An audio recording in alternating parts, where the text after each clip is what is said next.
There was a time when Daniel believed that losing someone meant losing everything. 3 months after his girlfriend left him, he was still living in the same night. The same messages, the same photographs, the same unanswered questions. Every morning, before his feet even touched the floor, he reached for his phone. Maybe she had texted. Maybe she had changed her mind. Maybe she missed him. Maybe today would be the day she came back. But every morning, there was nothing. And every night, Daniel went to sleep hoping tomorrow would hurt less. It didn't. One evening, after staring at her name on his phone for nearly an hour, he whispered, "I don't know how to let her go." He didn't know it yet. But that sentence was about to change his life.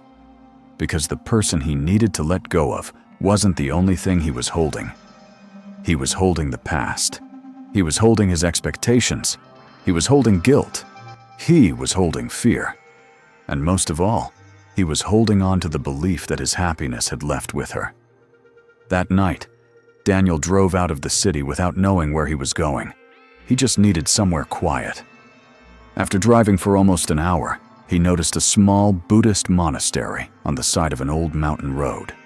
There were no bright signs, no advertisements, just a wooden gate, a stone path, and a small bell moving gently in the evening wind. Daniel parked his car and walked inside. An old monk was sitting beneath a tree, watching the sunset. Daniel stood there for a moment. Then he said, "I need help." The monk looked at him. "What happened?" "She left." The monk nodded. Daniel continued, "I loved her." "I know." Daniel frowned. "You don't know me." The monk smiled. "I know that you are hurting. That's enough." Daniel sat down. For several minutes, neither of them spoke. Then Daniel finally said, "I just want her back." The monk looked at him and asked, "If she came back tonight, would you finally be at peace?" Daniel answered immediately, "Yes." The monk waited. Then he asked, "For how long?" Daniel opened his mouth, but no answer came. The monk picked up a small handful of dry sand from the ground. He closed his fingers around it tightly. Then he opened his hand. Most of the sand had fallen through his fingers. Daniel watched. The monk said, "When we are afraid of losing something, we hold it tighter." He closed his fist again. And sometimes, our grip becomes the reason we lose it. Daniel looked away. "So what am I supposed to do? Stop caring?" "No." The monk shook his head. Letting go is not the same as not caring. He looked directly at Daniel. It means caring without demanding ownership. Daniel didn't understand. The monk continued, "You loved her, but somewhere along the way, you also began asking her to carry your peace." Daniel became quiet. Every time she didn't reply, he felt rejected. Every time she needed space, he became afraid. Every argument made him think the relationship was dying. He had called it love. But now he wondered if some of it had been fear. The monk said, "Tell me, Daniel, what are you really afraid of?" "That I'll never find someone like her again." "That's one fear." Daniel looked at him. "What do you mean?" "You are also afraid that her leaving means you were not enough." Daniel's eyes filled with tears. The monk continued, "And you are afraid that the future you imagined with her will never happen." Daniel said nothing, because the monk was right. He wasn't only grieving a person, he was grieving a future, a home they had talked about, trips they had planned, a family they had imagined, a life that existed only in his mind. And suddenly, Daniel realized something. He wasn't only holding on to her, he was holding on to a story about how his life was supposed to unfold. The monk stood up. "Come with me." They walked toward a small garden. There was a young tree growing between two large stones. The monk pointed at it. "This tree does not ask the wind to stop." Daniel watched the branches move. "It bends." The monk said, "And because it bends, it does not break." Daniel asked, "So you're saying I should just accept everything?" "No." The monk smiled. "Acceptance does not mean you like what happened." He paused. "It means you stop wasting your life arguing with what has already happened." That sentence stayed with Daniel, because every night he had been fighting the same battle. Why did she leave? Why didn't she give him another chance? Why didn't he see it coming? What could he have done differently? His mind had been trying to rewrite the past, but the past didn't need another explanation. It needed to be released. The next morning, Daniel returned to the monastery. The monk handed him a cup of tea. Daniel said, "I keep thinking about everything I could have done differently." The monk asked, "Does thinking about it change what happened?" "No." "Then what is your mind trying to accomplish?" Daniel thought about it. "Maybe it's trying to protect me from making the same mistake again." "Perhaps." The monk nodded. "But there is a difference between learning from the past and living inside it." "How do I know which one I'm doing?" The monk answered, "If remembering gives you wisdom, you are learning." He paused. "If remembering only gives you pain, guilt, and another reason to punish yourself, you are clinging." Daniel slowly nodded. Then the monk said something Daniel had never considered. "Your mind does not always think because it wants an answer." Daniel looked up. "Sometimes it thinks because it is afraid to be still." That night, Daniel noticed how often his thoughts returned. What if she calls? What if she doesn't? What if she finds someone else? What if I never love again? What if I end up alone? For the first time, instead of following every thought, Daniel simply watched them. One thought came, then another, then another. And slowly, he understood something. A thought could exist without becoming a command. A fear could appear without becoming a prediction. A memory could hurt without controlling his next decision. The monk had told him, "You are not every thought that passes through your mind. You are the one who notices them." That changed something inside Daniel. He still missed her, but he no longer believed that missing her meant he had to go back. He still remembered her, but he stopped checking her social media. He still wondered what she was doing, but he stopped making her life the center of his own. And then another lesson arrived. The monk asked him, "What do you want from her now?" Daniel thought. "I want her to understand that I really loved her."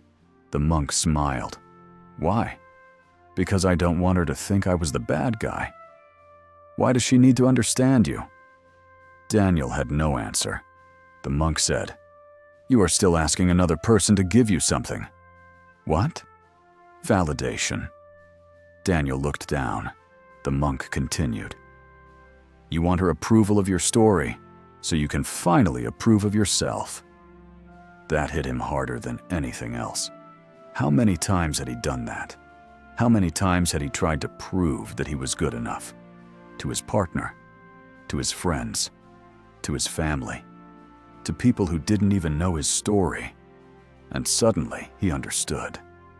If his worth depended on being chosen, praised, understood, or loved by someone else, he would never truly be free.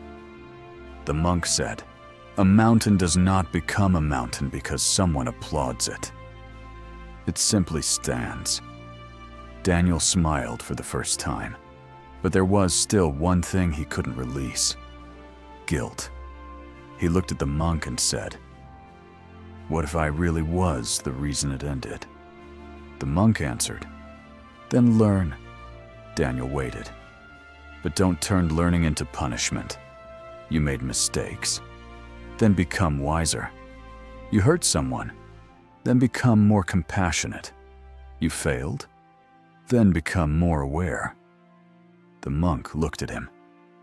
"But don't spend the rest of your life proving that you deserve forgiveness." Daniel felt tears running down his face because nobody had ever told him that before. He thought healing meant forgetting. It didn't. Healing meant remembering without being destroyed by the memory. It meant caring without clinging, loving without possessing, trying without demanding a particular outcome, and moving forward without needing the past to apologize first. Weeks passed. Daniel returned to his normal life. He went back to work. He started exercising again. He called his friends. He began eating properly. He started walking every morning without his phone. Nothing magical happened. His ex didn't suddenly come back. His life didn't become perfect overnight. But something inside him had changed. He had stopped asking, "How do I get her back?" and started asking, "How do I get myself back?" One evening, several months later, Daniel received a message. It was from her. "Hey, I hope you're doing okay." His heart stopped for a moment. The old Daniel would have replied instantly. He would have rewritten the message 10 times. He would have searched for hidden meanings. He would have wondered if this was a second chance. But this time, he simply read it, breathed, and smiled. Not because he didn't care, because he no longer needed the message to mean anything. He replied, "I'm doing well. I hope you are too." Then he put the phone down and walked outside. The sun was setting. The wind was moving through the trees. And for the first time, Daniel understood what the monk had been trying to teach him. Letting go was never about losing someone. It was about releasing the belief that you needed to control what stayed. It was about understanding that some people are chapters, not the entire book. Some jobs end, some friendships fade, some dreams change, some doors close. Some people choose a different path, and sometimes the hardest thing to accept is that life will not always give you the ending you wanted. But that doesn't mean it cannot give you a meaningful one. Daniel returned to the monastery one last time. He sat beneath the same tree where he had first met the monk. "I think I understand now," he said. The monk smiled. "What do you understand?" Daniel looked toward the mountains. "I thought letting go meant giving up. And now? Now I think it means trusting that I can move forward without carrying everything behind me." The monk nodded. Then he said, "Good." Daniel smiled. "But remember one more thing." "What?" "Do not only let go of what hurts." Daniel waited. "Let go of what controls you." The words stayed with him. Because sometimes we cling to pain. Sometimes we cling to people. Sometimes we cling to money. Sometimes we cling to success. Sometimes we cling to being right. Sometimes we cling to an apology we may never receive. Sometimes we cling to an old version of ourselves because the unknown future scares us. And sometimes we cling so tightly to the life we imagined that we fail to notice the life standing in front of us. So ask yourself tonight, what are you holding too tightly? A person, a memory, a mistake, a dream that no longer belongs to you, someone's approval, a fear about the future, or a version of yourself you have already outgrown. You don't have to throw it away. You don't have to stop caring. You don't have to pretend it never mattered. Just loosen your grip. Because letting go is not weakness. It is not failure. It is not giving up. Sometimes, letting go is the moment you finally stop fighting life and start living it. And perhaps the greatest lesson is this: you don't lose your life when something leaves you. You lose yourself when you believe you cannot be whole without it. So let go, not because it didn't matter, but because your peace matters too. And when you finally release what you were never meant to control, you may discover something beautiful. You were never falling apart. You were simply making room for a life you could not yet see. Hi, I am Sumedha. Thank you for watching. I put my heart into making these stories. So, if you enjoyed this video, please like it and leave a comment. See you in the next story. Bye.